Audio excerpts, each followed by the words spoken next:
I watched my brother's car explode with Dad's ashes in the trunk, then Jiffy Lube said they found something. Hi, I'm Darren, 34, and 3 days ago I watched my brother's car go up in flames with my father's ashes still in the trunk.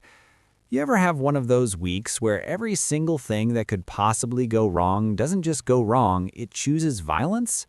That was my week. It started on a Monday, Funeral Monday. My dad, rest his cranky soul, had finally passed after years of smoking, bourbon, and arguing with the TV like it owed him money. He always said he wanted to be cremated. No fancy service, just light me up and dump me somewhere peaceful, he used to grunt between sips of black coffee and Fox News. So we did. Cremated. Check. Peaceful, well, we were still negotiating that one. My brother, Kyle, younger, louder, and somehow balder despite being 5 years my junior, had offered to hold on to the ashes. He said he'd bring them to the lake house on Saturday. Dad loved it there, he said. Sure, Dad loved anything that had a six-pack and no cell service, but okay, lake house it is. Except Kyle, in his infinite wisdom, stored the urn in the trunk of his 2008 Dodge Charger. Now if you're thinking, wait Darren, did something happen to the car? Yes, it did. That car, that beautiful, stupid, loud-as-hell car, exploded in the parking lot of a Jiffy Lube. Not caught fire, exploded. I was 20 feet away, in the passenger seat of my wife's minivan, watching the sky fill with black smoke and the faint smell of burnt rubber and something else I couldn't place at first, until it hit me. Ashes. My dad. In the trunk. Kyle came running out of the garage, arms flailing like a muppet on fire. "Oh my God, he's gone!" "What are you talking about?" I yelled. "You're fine." "No," he cried. "Dad, he's gone!" Now look, I know grief does strange things to people, but nothing prepares you for holding your sobbing grown brother in a Jiffy Lube parking lot while he screams, "I lost Dad in a fireball, Darren. He went out like an action movie." And somehow, that was not even the worst part of the week. So there we were, two grown men, one crying, one hyperventilating, while a Dodge Charger smoldered behind us like it had been personally targeted by God. The Jiffy Lube guys were frozen in the doorway, one holding an oil filter like it was a baby bird. Sirens in the distance, the air smelled like gasoline and grief. "Why was he in the trunk, Kyle?" I snapped. "Because I didn't want him rattling around in the back seat like a haunted thermos," Kyle wailed. I opened my mouth, closed it, because... fair. Once the fire was out, the fire chief, a woman who looked exactly like she didn't have time for this kind of nonsense, walked over and asked if anyone had been inside the vehicle. "No," Kyle sniffed. "Just ashes. My dad." She paused slowly, then nodded like she needed a drink and we weren't helping. An hour later, after the fire crew cleared out, we were left standing next to a charred shell of metal and regret. The urn? Gone. Completely incinerated. Kyle looked like he'd just buried a puppy. "I promised I'd take him to the lake," he mumbled. "Technically," I said, "you did take him. He just left early." Not helpful, but it was that or cry, again. That night I called Mom. She didn't say hello, she just said, "What did your brother do?" Apparently, Kyle had already texted her something vague like, "Dad's gone again, don't be mad." I told her everything. The Charger, the fireball, the emergency cremation of the already cremated. Silence. Then, "Did you at least get a photo?" I stared at the phone. "Of the explosion?" "No, of the urn, for insurance. Jesus, Darren, keep up." I hung up, poured a whiskey, and wondered if I was the only sane one in the family or just the quietest lunatic. The next morning, Kyle showed up at my house wearing a hoodie that said "Lake Life Forever" like a sad tribute. He had a box in his hands. "What's that?" I asked. He opened it slowly. Inside was a handful of sand, a couple pebbles, and what looked like crushed charcoal. "Don't say anything," he muttered. "I swept the parking lot." My brother collected parking lot dirt to replace our father's ashes. And that, my friend, is when I realized we were going to have to fake our dad's final resting place. We drove to the lake house 2 days later with a Tupperware full of soot and a plan that can only be described as legally gray and spiritually chaotic. Kyle insisted we wear suits, full-on funeral attire. I wore slacks. He wore a blazer that still had a clearance tag flapping from the sleeve. Mia, my 11-year-old daughter, came too. She brought her sketch pad and asked, "Is this like Grandpa's second funeral?" "Sort of," I said, "but don't tell anyone, it's also a reenactment." We got there early. The lake was calm, cold, and perfectly dramatic. Kyle wanted to give a speech. Of course he did. He climbed onto a big rock near the water and cleared his throat like he was addressing the United Nations. "We are gathered here," he said, voice quivering, "to say goodbye, again, to a man who hated everything but loved beer. And this lake." He paused. "And even though he left us in a ball of fire behind a Jiffy Lube, I know he's watching us now." I whispered to Mia, "He's really not." Kyle reached into the Tupperware, pulled out a handful of whatever was in there, and flung it into the lake. It hit the water with a soft plop, like a wet muffin. He turned to me, emotional. "Your turn." I stepped forward, took a handful, and threw it with significantly less flourish, mostly because it was starting to feel like we were polluting. Mia tugged on my sleeve. "Can I say something?" Kyle blinked. "Sure, sweetie." She walked right up to the water, held her sketchbook tight to her chest, and said, "Grandpa was grumpy, but he gave me $20 once and told me not to tell anyone. I kept the secret. I think he liked that." Then she reached into the Tupperware, took a tiny pinch of ash, gravel, dust mixture, and tossed it gently into the lake. Kyle started crying again. "That's what this is all about," he said. "Family, secrets, honor." It was actually about improvising a second funeral using driveway debris, but I let him have the moment. We stood there a little longer.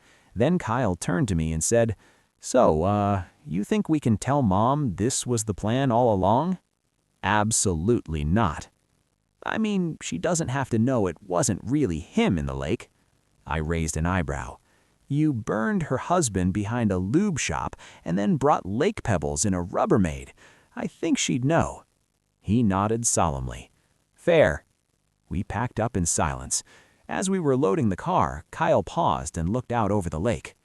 "You think Dad would have been okay with this?" I stared at the water, at the ripples carrying whatever mystery mix we'd just dumped in. He'd have said it was stupid, then asked why we didn't bring beer. Kyle smiled. We should have brought beer. We didn't speak the whole drive home, but the silence felt full, like something finished. At least until Mom called that night and asked, "How did the ashes ceremony go?" Kyle answered first. "Magical," he said.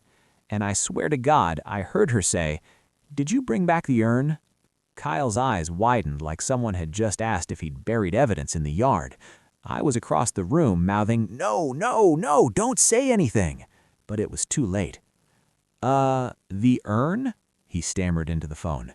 "Yes, Kyle, the urn, the metal container that held your father's remains, the one I had engraved, with 'Forever Resting' in cursive, which, by the way, cost extra." Her voice sharpened like she was revving up for a guilt trip marathon. "I'd like it back. I want it put on the mantle next to the clock he hated." Kyle covered the receiver and whispered to me, "What do I say?" "Lie," I whispered back. "You're good at that." He turned back to the phone. "Well, Mom, funny thing. We, spread everything. All of it. No urn left." Silence. "You dumped the whole thing?" she asked, voice climbing in pitch like an oncoming storm. "It was symbolic," Kyle said too fast. "Full release. Into the lake. Like Vikings, except no boat or fire arrows." Another silence. Then, "You're both idiots." She hung up. Kyle let the phone drop into his lap like it was radioactive. "That's fair." I walked to the fridge, pulled out 2 beers, handed him one. "She's gonna put that clock on the mantle next to an empty spot and tell every guest how we vaporized her husband." He cracked the beer. "At least she won't ask us for anything ever again." "You say that like it's a bad thing." That night, I sat in my living room watching Mia color in her sketch pad. She'd drawn the lake again, this time with a little boat, a jar, and 3 people standing on a rock. In tiny letters under the picture, she wrote, "Bye, Grandpa. Sorry about the car." I laughed so hard I cried. Not out of grief, out of sheer exhausted relief that it was over. Or so I thought. Because the next morning, Kyle called me in a panic. "Darren, we have a problem." "You always say that, and it's always true." "No, this is real. I just checked my email. Someone from Jiffy Lube is trying to reach me about the fire, and apparently, wait for it, they found something in the trunk." My stomach dropped. No. What kind of something?" "I don't know," he said. "They sent a picture. It's the urn." I blinked. I thought the urn burned. So did I, but apparently it survived. It was just wedged under the spare tire. Probably got covered in foam or soot or something. I stared at the ceiling. "So you mean to tell me we held a fake funeral with gravel, and the real urn is still sitting in a Jiffy Lube?" Kyle groaned. "We gave the lake a dirt smoothie and left Dad behind a tire jack." "You're unbelievable," I muttered. "You lost Dad twice." "Correction, we lost him twice. Don't you drag me into your idiot math." Kyle sighed. "We need to go get him." From a Jiffy Lube. In broad daylight. Wearing suits. Again. And that's how, at 9:42 the next morning, we walked into a Jiffy Lube to reclaim our dad for the third time. You ever walk into a building and immediately feel like everyone knows your secret? That was us. Two overdressed idiots entering a Jiffy Lube like it was a wake. Kyle was carrying a reusable grocery bag. I was carrying regret. The guy behind the counter, a teen with a patchy mustache and an Ask Me About Our Oil Specials badge, looked up and blinked. "You the, family?" I nodded once, solemn. "Yeah, we're the family." He turned and shouted into the back. "Yo, Greg, dead guy's kids are here." A muffled, "Jesus, Tyler," echoed from the garage, followed by footsteps. Out came Greg, mid-40s, coveralls, stains that looked older than me.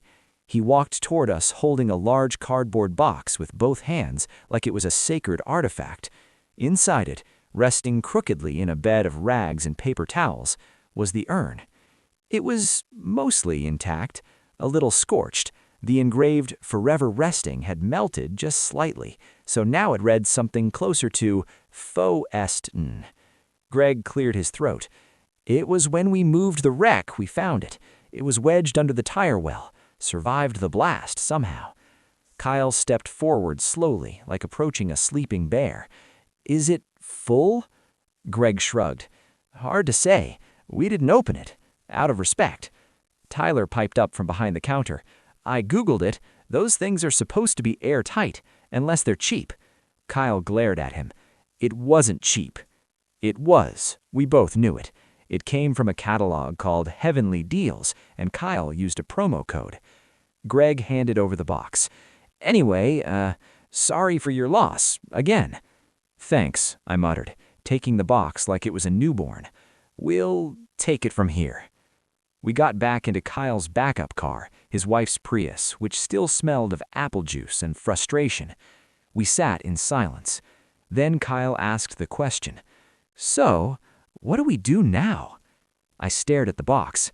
We already did the lake, but with gravel, which we told Mom was the real deal. So if we bring this back now, she'll know we lied. I exhaled. What if we didn't lie? Kyle blinked. What? What if, I said slowly, we say this is a second urn, for splitting the ashes. Some families do that. He looked at me like I'd grown a second head.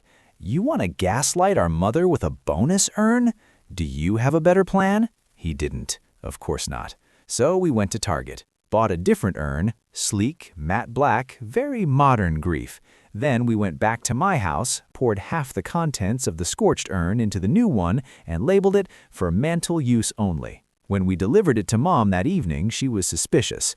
"This looks different," she sniffed. Kyle smiled. "We didn't want to return the burned one. Thought you deserved something nicer." She held it up to the light like she was checking for authenticity. "Well, that's thoughtful." And just like that, she set it on the mantle next to the clock he hated. We left, got in the car, drove 4 blocks before Kyle burst out laughing. "You realize," he said, wiping tears, "we just ran a full grief con." "I realize. And the worst part? What? There's still a Tupperware in your freezer full of lake dirt." I turned slowly. "You put it in my freezer?" He shrugged. "Where else was I supposed to put Dad's fake ashes?" I didn't even answer. I just drove straight to the dump. You ever find yourself standing in front of a dumpster holding a Tupperware container and questioning every decision that led you there? That was me.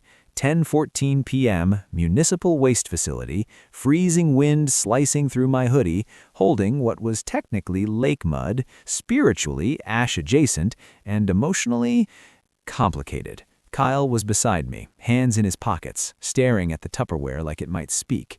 "I feel weird throwing it away," he said. "You feel weird?" I muttered. "After you faked a funeral using driveway gravel?" He looked genuinely pained. "But we used it. We said stuff. Mia said stuff. There was emotion." "There was also mulch," I snapped. "You scooped it off a parking lot." Kyle winced.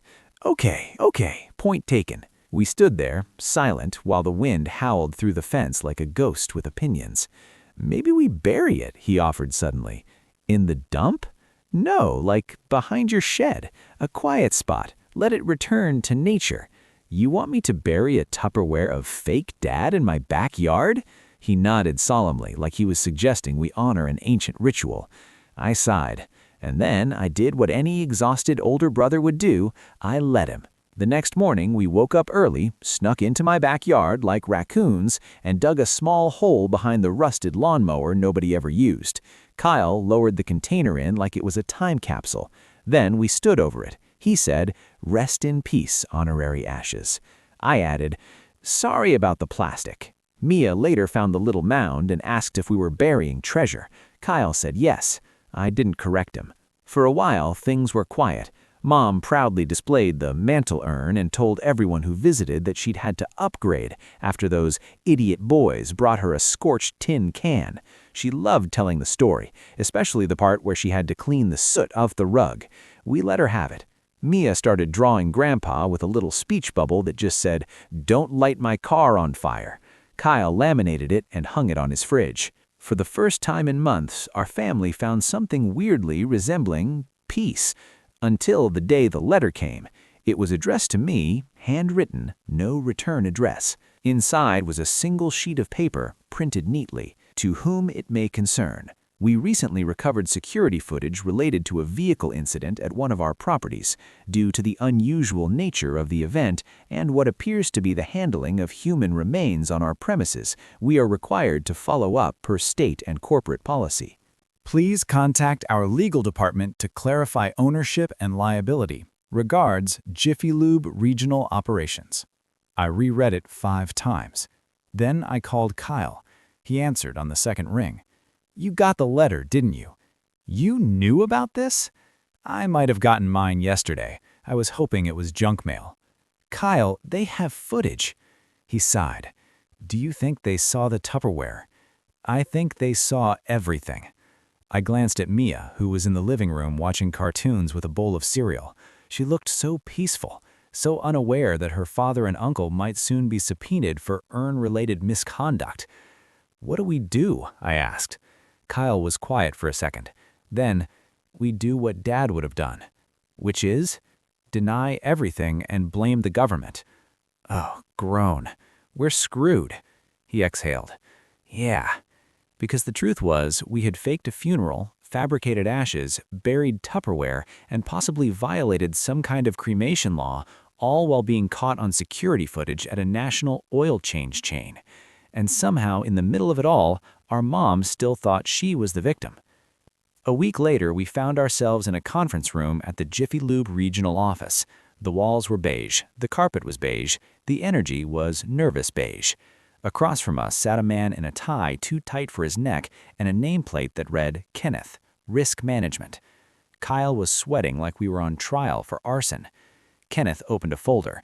"So, Mr. Darren and Mr. Kyle Thompson, thank you for coming in voluntarily. We reviewed the footage and there are a few questions."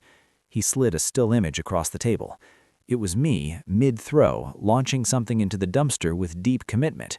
You could see my face. You could see the Tupperware. You could see Kyle in the background looking solemn like he was saluting a fallen hero. Gentlemen, Kenneth continued, our concern is that human remains were disposed of improperly on company property. Kyle cleared his throat. We'd like to clarify that the remains were not human in the, technical sense. I jumped in. They were symbolic, not, literal. Kenneth's eyebrows met in the middle. Symbolic ashes? Yes. Kyle nodded. Too fast. Yes, emotional ashes. Emotional ashes, Kenneth repeated, like he was going to need an adult beverage and a career change. There was a pause. He tapped the photo. And what exactly was in the container? Kyle glanced at me. I stared at Kenneth dead in the eye. Parking lot debris. He blinked. Debris? Dirt, mulch, possibly a pine cone? Another pause. Kenneth folded his hands. Okay, in that case, while deeply unconventional, there doesn't appear to be a violation of health code, just several potential violations of good judgment. That tracks, I said. Kyle raised a hand. So we're not in trouble? Kenneth sighed. Gentlemen, no one is charging you with anything. We're just asking, politely, that you do not return to dispose of symbolic family members at any of our locations. Understood. Noted. He closed the folder.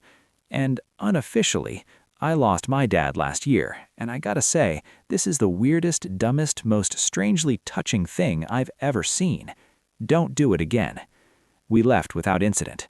The car ride back was silent until Kyle muttered, Emotional ashes. I'm putting that on a t-shirt. Later that evening, we sat on my porch with a six-pack and watched the sun go down behind the neighbor's shed. Do you think we're bad sons? Kyle asked quietly. I took a long sip. No, I think we were sons to a complicated man, and we did the best we could. He nodded. He would have hated the mantle urn. Absolutely, but Mom loves it, and honestly, we can't afford another funeral. He chuckled.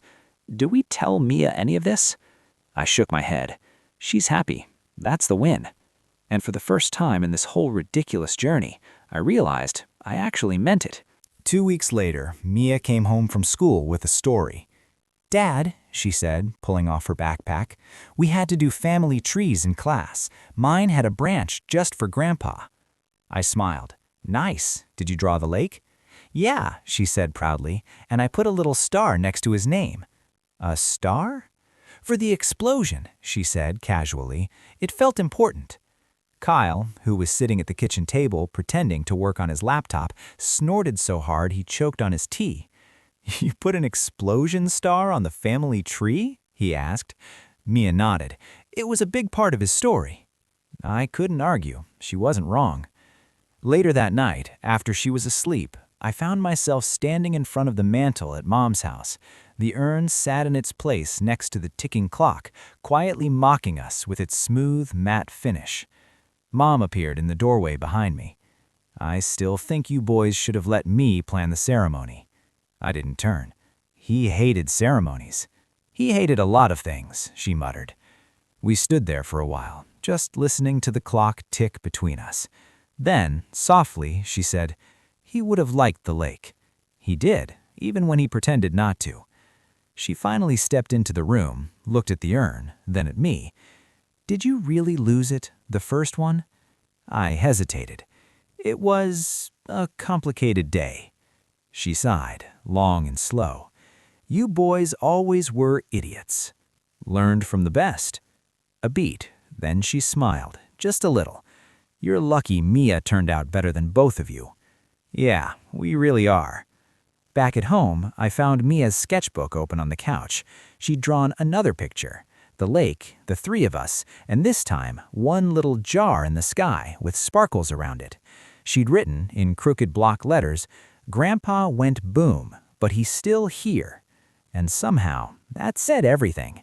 The grief, the chaos, the fact that family, real family, is less about urns and ashes and way more about who shows up, who stays, and who lets you draw weird little stars on your heart without judgment. We didn't do it right, but somehow we did it well enough.